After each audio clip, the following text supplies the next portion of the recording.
अस्सलामुअलैकुम students, welcome to my channel. अपनी last video में मैंने कम्प्लीटली डिटेल में बताया था कि इंट्रोडक्शन ऑफ मैट्रिसेस क्या होती हैं, जिसमें हमने रोज़ के बारे में पढ़ा था, कॉलम्स के बारे में पढ़ा था। उसके अलावा हमने इक्वल मैट्रिसेस को पढ़ा था और हमने ऑर्डर ऑफ मैट्रिसेस पढ़े थे। आज हम करेंगे अपने एक्सरसाइज 1.1, जिसमें सबसे पहला क्वेश्चन है find the order of the following matrices.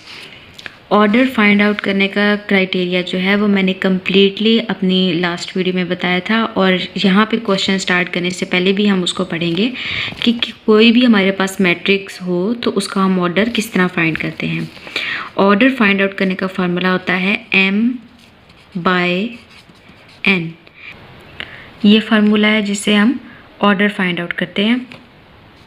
यहाँ पर m जो है वो है नंबर ऑफ रोज़, n हमारे पास है नंबर ऑफ कॉलम्स। ठीक है, इसका जो सीक्वेंस है ना वो हमेशा ऐसा ही होगा m/n। अगर कोई आपसे पूछे कि tell me the order of that matrix, तो तब भी उसके बताने का तरीका यही होगा, पहले आप रोज़ बताएंगे, उसके बाद आप कॉलम बताएंगे। अब हम अपने फर्स्ट क्वेश्चन को देखते हैं। a = 2, 3, -5 और 6। इसका हमने ऑर्डर फाइंड आउट करना है। ऑर्डर में क्या है, सबसे पहले हम देखेंगे m/n की टेक्निक को यूज़ करेंगे, जिसमें हमारे पास m = नंबर ऑफ रोज़, और नंबर ऑफ रोज़ इसमें कितनी है, एक रो है और दूसरी रो है। ठीक है, ये हो जाएगी रो 2 और ये हो जाएगी रो 1, दो रोज़ हैं। तो हम यहाँ लिख देंगे number of rows 2, n = number of columns which is equals to, ये देखें ये और ये, तो ये C1 ये C2, कितने कॉलम्स हो गए हमारे पास, 2। तो order of matrix equals to 2/2। इसको आपने एंड में कर देना है ब्लॉक। ठीक है, ताकि चेकर को फ़ौरन से पता चल जाए कि आपने जो आंसर फाइंड आउट किया है उसका ऑर्डर है 2/2। नेक्स्ट क्वेश्चन देखते हैं, वो भी सेम इसी तरह ही है। b = 2035, जिसमें अब मैं सिर्फ m लिख रही हूँ नंबर ऑफ़ रोज़ के लिए। नंबर ऑफ़ रोज़ है यहाँ पे 2, और नंबर ऑफ़ कॉलम्स जो हैं वो भी हमारे पास हैं 2। तो इसका जो होगा ना ऑर्डर, वो = हो जाएगा 2/2। नेक्स्ट क्वेश्चन है हमारे पास c = 2 और 4। इसका हमने ऑर्डर फाइंड आउट करना है। सबसे पहले देखनी है रो। ठीक है, रो हमारे पास कितनी है, सिर्फ एक ही है, तो m = 1, और कॉलम कितने हैं, 1 और 2, C1 C2, n हमारे पास आ जाएगा 2, और ऑर्डर ऑफ मैट्रिक्स = सबसे पहले रोज़ 1/2। नेक्स्ट क्वेश्चन में हमारे पास है d = 4, 0, 6। यहाँ पे सबसे पहले रो देख लेनी है, 1, 2, 3, नेम दे देते हैं 1, 2, 3। तो m हमारे पास हो जाएगा which is number of rows which is = 3, और उसके बाद कॉलम क्या है हमारे पास, सिर्फ एक ही कॉलम है, इसमें C1 कह देते हैं। n which is = number of columns, वो हमारे पास आ जाएगा 1, और यहाँ आ जाएगा हमारे पास order of matrix which is = सबसे पहले रोज़ 3/1। नेक्स्ट क्वेश्चन में हमारे पास है ADBECF। ठीक है, सबसे पहले आपने जो तरीका इख्तियार करना है ना, जब आपने क्वेश्चन करना है, तो जो आपका वे होना चाहिए क्वेश्चन को सॉल्व करने का, वो सबसे पहले ये होना चाहिए, number of rows which is equals to m which is equals to 1 2 3 r1 r2 r3 equals to 3। उसके बाद आपने लिखना है नंबर, ये मैंने शॉर्ट फॉर्म में लिख दिया, आपने ऐसे नहीं लिखना, आपने जो लिखना है number of columns is equals to n which is equals to, ये हो गया हमारे पास 1, ये हो गया 2, C1 C2, ये हो जाएगा हमारे पास 2 और एंड में हमारे पास अब आ जाएगा ऑर्डर ऑफ मैट्रिक्स। यहाँ आपने लिखना है m बाय n और फिर आपने लिखना है इक्वल्स टू m की जगह पे 3 बाय 2। अच्छा, ये बहुत अच्छी चीज़ होती है जब भी आपने कोई चीज़ फाइंड आउट करनी होती है ना और आप उसका फार्मूला सबसे पहले लिखते हैं, ये चीज़ बहुत अट्रैक्टिव होती है, चेकर के लिए भी अट्रैक्टिव होती है और ये चीज़ आपको लिखने की हैबिट होनी चाहिए। जब भी आपने कोई चीज़ लिखनी है आपने सबसे पहले ऊपर उसका फार्मूला लिखना है और उसके बाद आपने वैल्यूज़ को पुट करना है। उसके बाद है हमारे पास f इज़ इक्वल्स टू 2, तो इसको हम फाइंड करते हैं। मैं सिंपल लिख रही हूँ m which is equals to number of rows और वो हमारे पास है 1 और नंबर ऑफ़ कॉलम जो है ये r1 हो जाएगा, ये हमारे पास c1 हो जाएगा। नंबर ऑफ़ कॉलम्स हमारे पास n which is equals to 1, तो ऑर्डर ऑफ मैट्रिक्स जो है वो हमारे पास आ जाएगा 1 बाय 1। नेक्स्ट है हमारे पास g इज़ इक्वल्स टू 2 3 0 1 2 3 2 4 5। सबसे पहले लिखना है आपने m which is equals to number of rows, आपने कंप्लीट लिखना है NUMBER, number of rows which is equals to 1 2 3, ठीक है। उसके बाद आपने लिखना है n which is equals to number of columns और वो हमारे पास कितने हैं 1 2 3, 3 ही नंबर ऑफ़ कॉलम्स हो जाएंगे। उसके बाद आपने लिखना है order of matrix is equals to m by n which is equals to 3 by 3 और उसके बाद एंड में इसको हमने ब्लॉक कर देना है।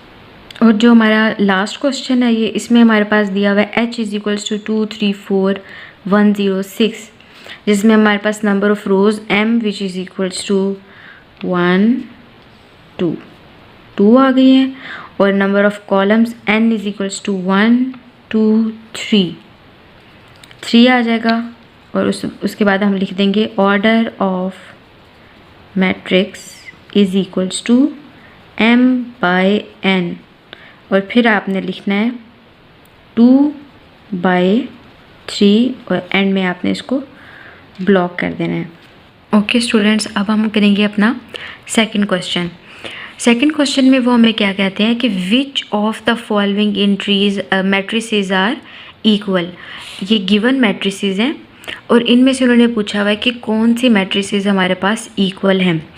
इक्वल मैट्रिसेस के बारे में अपनी फर्स्ट वीडियो में मैंने बहुत क्लियरली बताया था कि इक्वल मैट्रिसेस क्या होती हैं, उसको हमने बहुत ब्रीफली पढ़ा था और यहाँ पर भी मैं बता दूँगी। अगर यहाँ पर आपको समझना है तो आप मेरी पिछली वीडियो देख सकते हैं ताकि आपको क्लियरली पता चल जाए कि इक्वल मैट्रिसेस क्या होती हैं।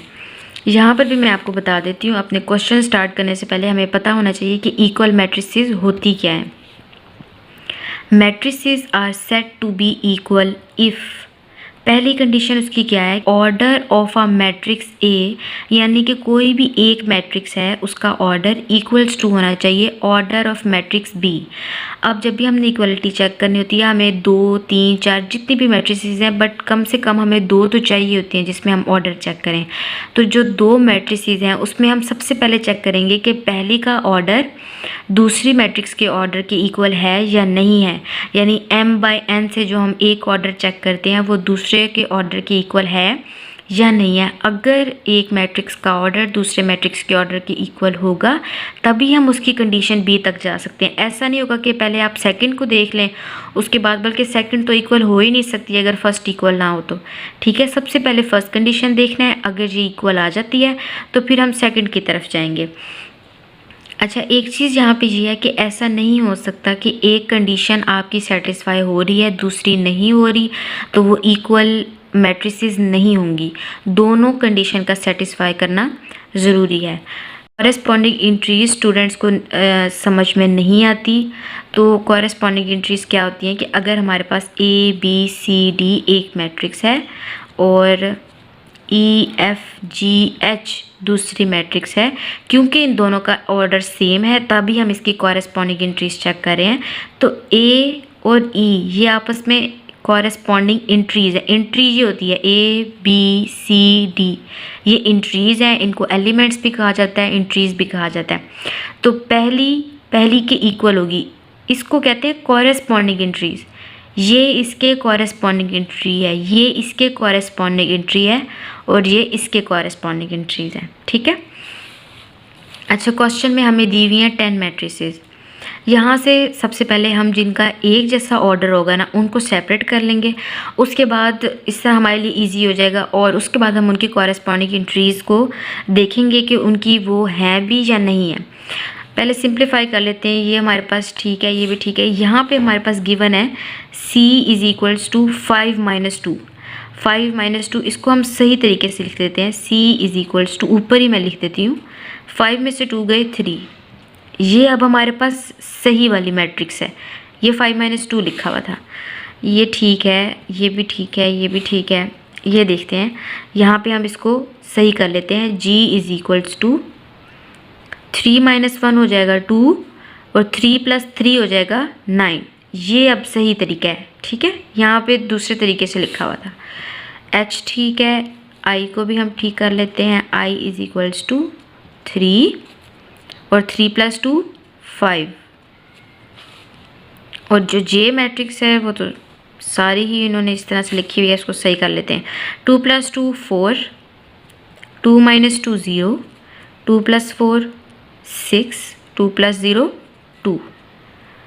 अच्छा, सबसे पहला स्टेप हमने कर लिया, हमने सिंप्लीफाई कर लिया मैट्रिसेस को। जो उन्होंने कॉम्प्लिकेटेड दी हुई थी हमने वो सिंप्लीफाई कर दी। अब हम पहले स्टेप की तरफ जाएंगे। हम देखेंगे कि वो कौन सी मैट्रिसेस है जिनके ऑर्डर एक जैसे हैं और उनको हम एक साथ लिख लेते हैं। सबसे पहले चेक करते हैं, A इज़ इक्वल्स टू 3 लिखा हुआ है अंदर, तो इसका ऑर्डर क्या है? 1 रो 1 कॉलम। ऑर्डर क्या है? 1/1। ठीक है। B हमारे पास मैट्रिक्स है, उसका ऑर्डर क्या है? 1 और 2।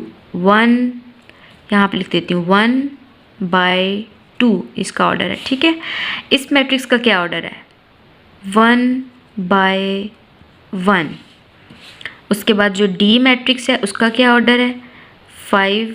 ये हो गया 1/2। इस मैट्रिक्स का क्या ऑर्डर है? 2/2। इस मैट्रिक्स का क्या ऑर्डर है? 2 रो है 1 कॉलम है, 2/1। ओके, इस मैट्रिक्स का क्या ऑर्डर है? अब यहाँ लिख देते हैं, ये हो जाएगा 2/1। इस मैट्रिक्स का ऑर्डर लिखते हैं 2/2। इसका आ जाएगा हमारे पास, हमने इसको ऊपर सिंप्लीफाई किया हुआ है, 1/2। और एंड में ये मैट्रिक्स है, इसका ऑर्डर आ जाएगा 2/2। एक जैसे ऑर्डर वाली मैट्रिक्स देखते हैं आप, 1/1। और उसके बाद C एक ऐसी मैट्रिक्स है जिसका ऑर्डर है 1/1। उसके अलावा बाकी कोई भी ऐसी मैट्रिक्स नहीं है जिसका ऑर्डर 1/1 हो, तो हम इसको सेपरेट लिख लेते हैं। हम सेपरेट यहाँ पे लिख लेते हैं। ठीक है। A इज़ इक्वल्स टू 3, ये मैट्रिक्स एक जैसी है, और C इज़ इक्वल्स टू 3, ये मैट्रिक्स एक जैसी है। ठीक है, इनके ऑर्डर सेम है। उसके बाद हम देखते हैं, हमारे पास ये वाला भी हो गया सिंप्लीफाई, A भी हो गया। उसके बाद बी की तरफ जाते हैं। 1/2 ऑर्डर वाली मैट्रिक्स कौन सी है? 1/2, 1/2, 1 2, 2/2, 2/2, 2/1, 2/2, ये भी 1/2 वाली है। ठीक है, 3 मैट्रिक्सेस ऐसी हैं जो 1/2 वाली हैं, उनको हम सेपरेट लिख देते हैं।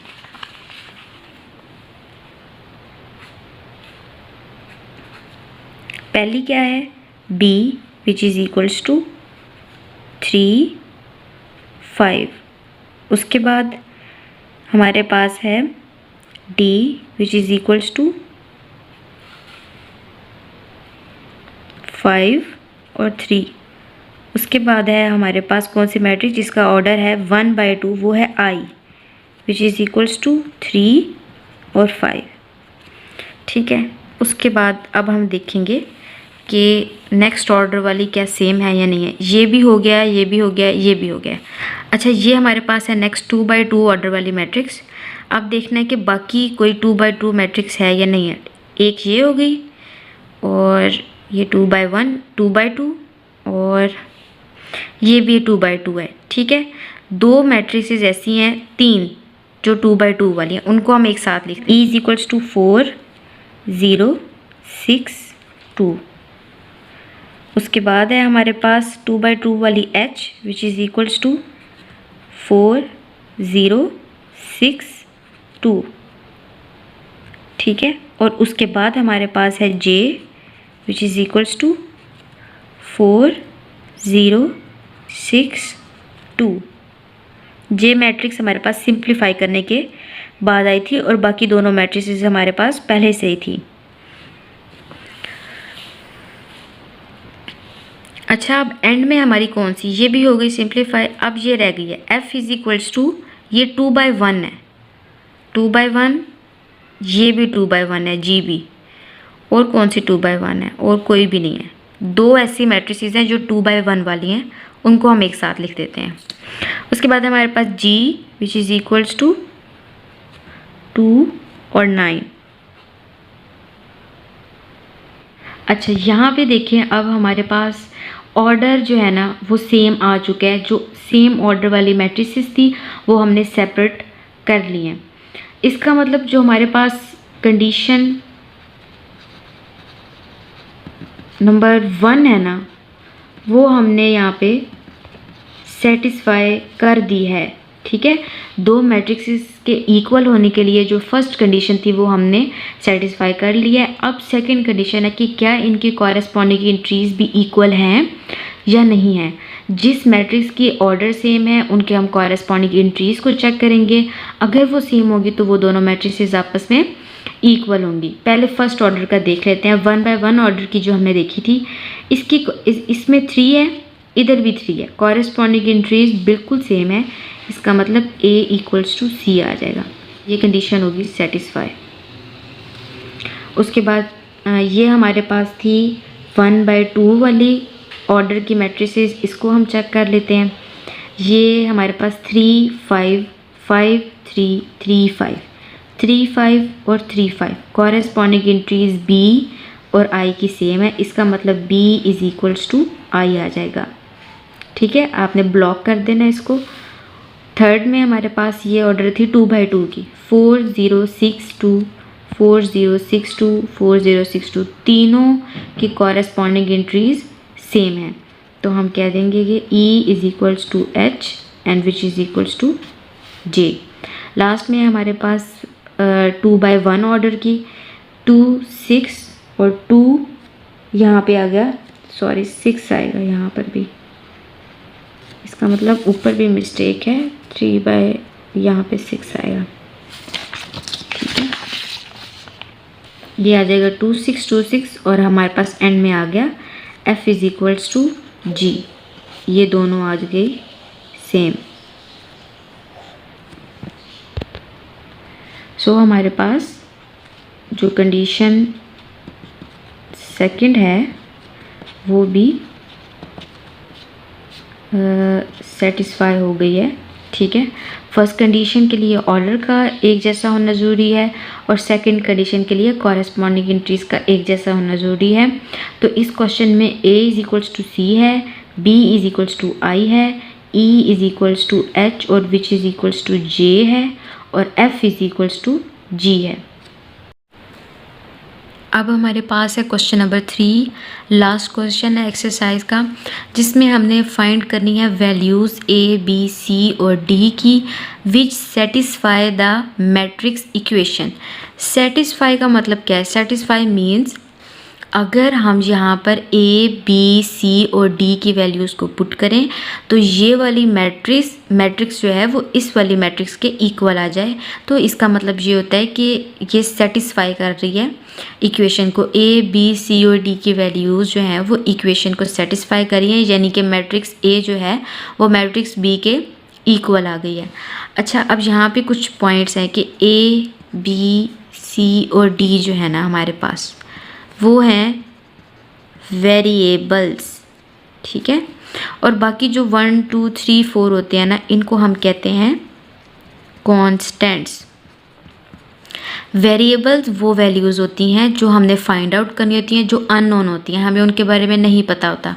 कांस्टेंट के बारे में हमें पता है, वो नंबर है 1 2 3 4। तो यहाँ पे हमने वेरिएबल्स की वैल्यूज़ को फाइंड आउट करना है और एंड में हमने इक्वेशन में पुट करना है। अगर उसकी ये वाली मैट्रिक्स इस मैट्रिक्स के इक्वल आ जाए तभी हम कहेंगे कि जो वैल्यूज़ हमने फाइंड की हैं वो सही हैं, अदरवाइज़ वो वैल्यूज़ गलत होंगी। तो ये अब हम फाइंड करते हैं। अच्छा, यहाँ पे हमने जो यूज़ करना है ना वो इक्वल मैट्रिक्स के बारे में जो हमने पढ़ा था उसकी सेकंड कंडीशन को यूज़ करना है और फिर ही हम इस इक्वेशन को सॉल्व कर सकते हैं। ऐसे देख के हमें सॉल्व नहीं होगी कि इसकी ए बी सी डी की क्या वैल्यू है। इक्वल मैट्रिसेस की सेकंड कंडीशन जो थी उसको हम यहाँ पे यूज़ करेंगे। सेकंड कंडीशन के बारे में हमने पढ़ा था, वो क्या होती हैं कि corresponding entries should be equal. पहले ऑर्डर इक्वल होना चाहिए, उसके बाद कॉरेस्पॉन्डिंग एंट्रीज इक्वल होनी चाहिए। तो ऑर्डर तो इसका 2 by 2 मैट्रिक्स है ये, क्या कॉरेस्पॉन्डिंग एंट्रीज इक्वल? अगर तो ये इक्वल मैट्रिक्स है तो इसकी कॉरेस्पॉन्डिंग एंट्रीज भी इक्वल होनी चाहिए, ठीक है। तो हम कॉरेस्पॉन्डिंग एंट्रीज को इक्वल लेके फिर इसको चलेंगे। तो हम देख लेते हैं, ये हमारे पास आ गया a plus C, a plus 2b, c minus 1, 4d minus of 6 which is equals to 0 minus 7 3 और 2d।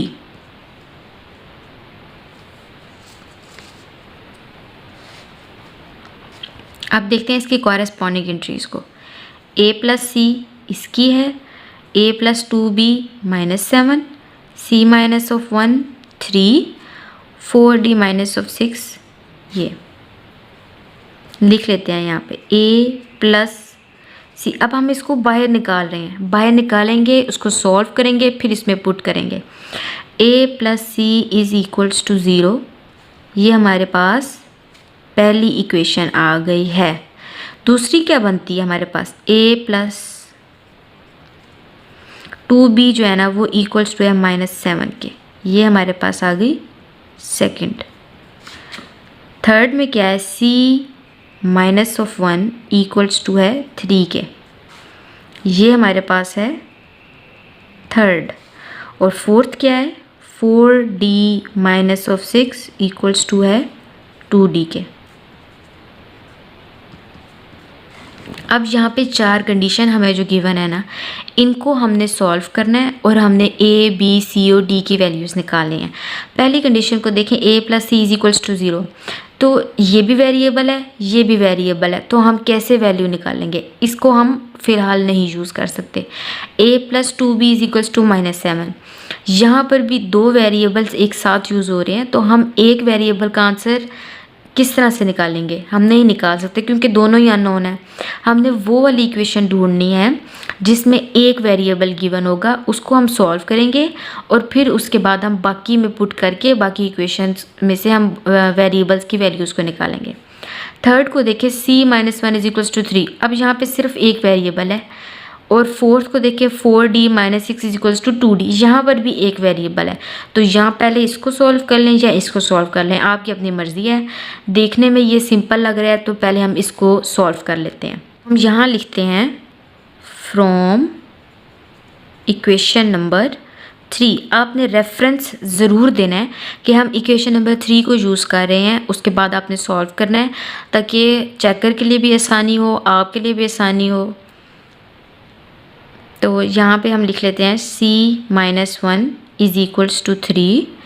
ये इम्प्लाइज करता है कि C, अच्छा ये जो है ना ये आप यूज़ कर सकते हैं अगर हम एक ही लाइन में जा रहे हों तो ये वाली चीज़ हम यूज़ कर सकते हैं। अगर जगह कम है, आपने क्वेश्चन सॉल्व करना है तो ये चीज़ आप यूज़ कर सकते हैं। ई साइन को कहते हैं इम्प्लाइज, ठीक है।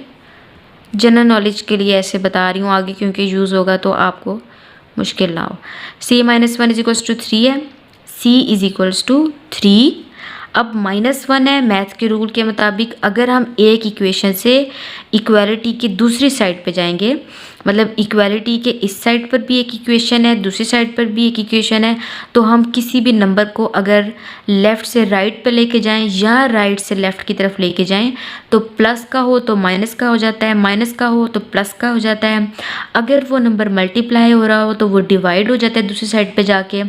अगर दूसरी साइड पे डिवीज़न है तो फर्स्ट साइड पे जाके वो मल्टीप्लाई का हो जाता है, ठीक है। इसके साइन चेंज हो जाते हैं जब भी हम इक्वेशंस में मूव करते हैं, left to right sign change होता है। तो यहाँ पे हम देखते हैं कि ये 3 है तो -1 है, उस साइड पे जाके +1 हो जाएगा और ये इम्प्लाई करता है कि C हमारे पास बनता है 3 + 1 4। ब्लॉक कर दें इसको फ़ौरन से, C इज़ इक्वल्स टू 4 आ गया।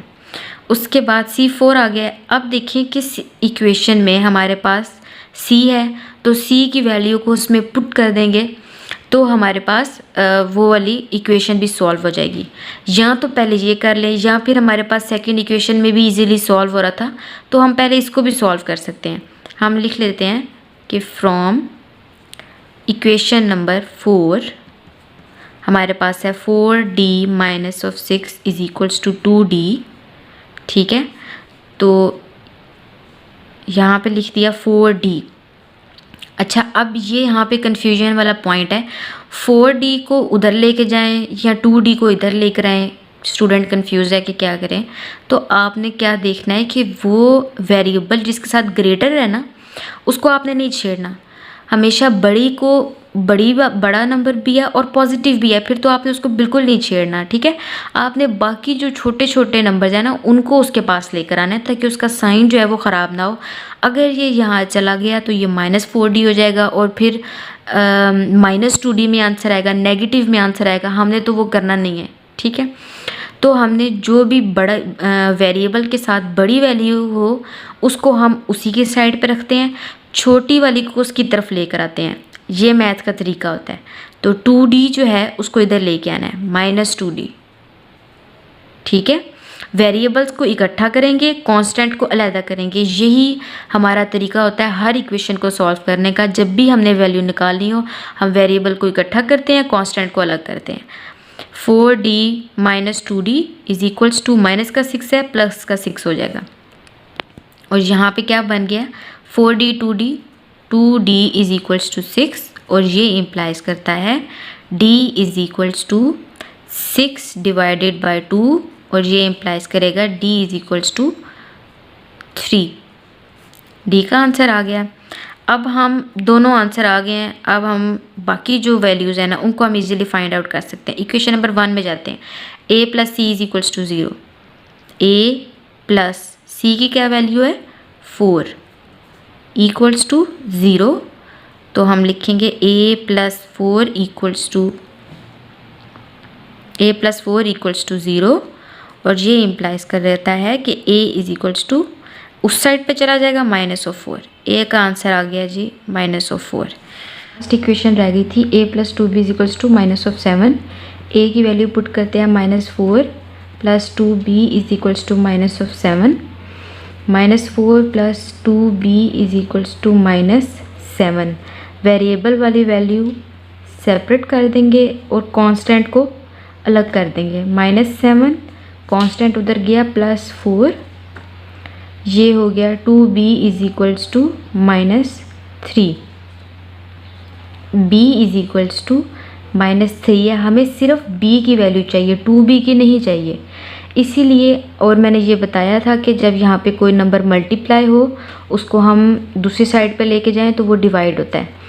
2 जो है वो b के साथ यहाँ पे मल्टीप्लाई हो रहा है तो हम इसको दोनों साइड पे डिवाइड कर देंगे। पहले 2 यहाँ पे डिवाइड, 2 यहाँ पे डिवाइड, तो 2 से 2 cancel, b is equals to -3/2। ये हमारे पास आ गई है b की वैल्यू। अच्छा, ये हमारे पास आ गई है एंड में वैल्यूज़। वहाँ तक हमारा क्वेश्चन एंड हो चुका था। अगर आप ये देखना चाहते हैं कि आपने जो वैल्यूज़ निकाल ली हैं वो आपकी इक्वेशन को सेटिस्फाई भी करती हैं या नहीं करती, तो वो मैं ये एक्स्ट्रा बता रही हूँ कि आपने अगर चेक करना है कि जो वैल्यूज़ हमने निकाली हैं वो ठीक है या नहीं, तो आपके पास जो इक्वेशन गिवन थी ना उसमें आपने ईजीली वैल्यूज़ पुट कर देनी है। और अगर हमारी दोनों इक्वेशन यानी दोनों मैट्रिसेस सेम आ जाएंगी तो जो हमने आंसर निकाला होगा वो ठीक होगा। हम पुट करके देख लेते हैं। हमारे पास क्या था, a + c, a + 2b, और यहाँ था c - 1, 4d - 6 which is equals to 0, -7, 3 और 2d। ये हमारे पास थी मैट्रिक्स गिवन। वैल्यूज़ पुट करते हैं। a की वैल्यू पुट करते हैं -4 और c की +4। a की वैल्यू हमारे पास -4 + 2 इंटू b की वैल्यू -3/2, c की वैल्यू 4 -1 और उसके बाद है हमारे पास 4 इंटू d की value 3 -6 which is equals to 0, -7, 3 और 2d। ठीक है, इसको सॉल्व करते हैं, सिंप्लीफाई करते हैं। ये आ जाएगा 0, ये आ जाएगा -4 प्लस 2 से 2 कैंसिल हो जाता है मैथ के रूल के मुताबिक, ये आ जाएगा -3, यहाँ आ जाएगा 3 और यहाँ आ जाएगा 4 3s are 12 -6 which is equals to 0, -7, 3, 2 है यहाँ पे। अच्छा, d की जगह पे आपने पुट करना था यहाँ पे 3। ठीक है, तो 3 2s are 6। हम पहले जो इजी मैथ पढ़ा करते थे उसमें हम यूँ लिखते थे 2 × 3 समथिंग इस तरह, बट अब आप जब हायर लेवल पे जाएंगे तो कोई भी 2 नंबर ब्रैकेट्स में लिखे हों तो वो आपस में मल्टीप्लाई हो रहे होते हैं। अच्छा, नेक्स्ट देख लेते हैं इसको। 0, -4 और प्लस माइनस माइनस, और ये आ जाएगा 3 यहाँ पे। उसके बाद ये आ जाएगा 3 और 12 - 6 6। अच्छा, अब ये किसी को पता नहीं होगा, कुछ स्टूडेंट्स को, कि प्लस जब प्लस से मल्टीप्लाई होता है तो प्लस आता है। ये भी नंबर आपस में मल्टीप्लाई होते हैं। और माइनस जब प्लस के साथ मल्टीप्लाई हो रहा हो तो माइनस ही आता है, और प्लस अगर माइनस के साथ मल्टीप्लाई हो रहा हो माइनस के साथ तब भी माइनस आता है। और अगर माइनस और माइनस आपस में मल्टीप्लाई हो रहे हों तो हमारे पास आंसर प्लस में आता है। ठीक है, ये आपने याद रखना है, नेक्स्ट आपके यूज़ होंगे। माइनस हमेशा प्लस को अपने अंदर एब्जॉर्ब कर लेता है। माइनस जब भी मल्टीप्लाई होगा माइनस आएगा, और प्लस भी माइनस के साथ मल्टीप्लाई हो रहा हो फिर भी माइनस ही आता है, और माइनस माइनस प्लस होता है। इसी तरह प्लस माइनस माइनस आया, इज इक्वल्स टू 0, -7, 3, 6। ठीक है, और ये हमारे पास आ गया 0, -7, 3, 6 विच इज़ इक्वल्स टू 0, -7, 3 और 6। इसका मतलब सेटिस्फाइड। अब आपको पता चला है कि जो क्वेश्चन आपने किया है वो वाकई सेटिस्फाई भी कर रहा है इक्वेशन को, यानी जो वैल्यूज़ हमने निकाली हैं a, b, c और d वो हमारी इक्वेशन को सेटिस्फाई करती हैं। इसी जब आप हायर लेवल पे जाएंगे तो आपको इस तरह के क्वेश्चंस दिए जाते हैं। आपने अगर इंटरव्यू देना है, आगे जाके आपने एंट्री टेस्ट वगैरह अपने क्लियर करने हैं, वहाँ पर भी इस तरह के MCQs होते हैं जो आपने बहुत स्पीडली करने होते हैं आपके टाइम ड्यूरेशन में। तो उसके हिसाब से जब भी आपको कोई वैल्यूज़ अगर वो फाइंड आउट करने के लिए दें कि ये वैल्यूज़ आपने फाइंड करनी है और आपको ये नहीं पता कि वो वैल्यूज़ जो हमने निकाली है वो ठीक भी है या नहीं, तो उसको उसी इक्वेशन में पुट करें। अगर वो वो सेटिस्फाई कर रही होगी, इसका मतलब जो वैल्यूज़ आपने निकाली हैं वो ठीक हैं, अदरवाइज़ वो ठीक नहीं होंगी। ठीक है, ये मैंने एक्स्ट्रा पार्ट करवाया है बिकॉज़ मेरा ये मकसद नहीं है कि मैं सिर्फ स्टूडेंट को ये बताती जाऊँ कि ये एक्सरसाइज है, बुक में ये चीज़ें गिवन है। स्टूडेंट को हमेशा नेक्स्ट के लिए भी तैयार करना चाहिए। तो आपके ये एक जनरल नॉलेज के लिए भी मैंने बताया कि आपने वैल्यूज़ पुट करके इसको देख लेना है। ये हो गया है कंप्लीट। नेक्स्ट वीडियो में इंशाल्लाह हम पढ़ेंगे टाइप्स ऑफ मैट्रिसेस।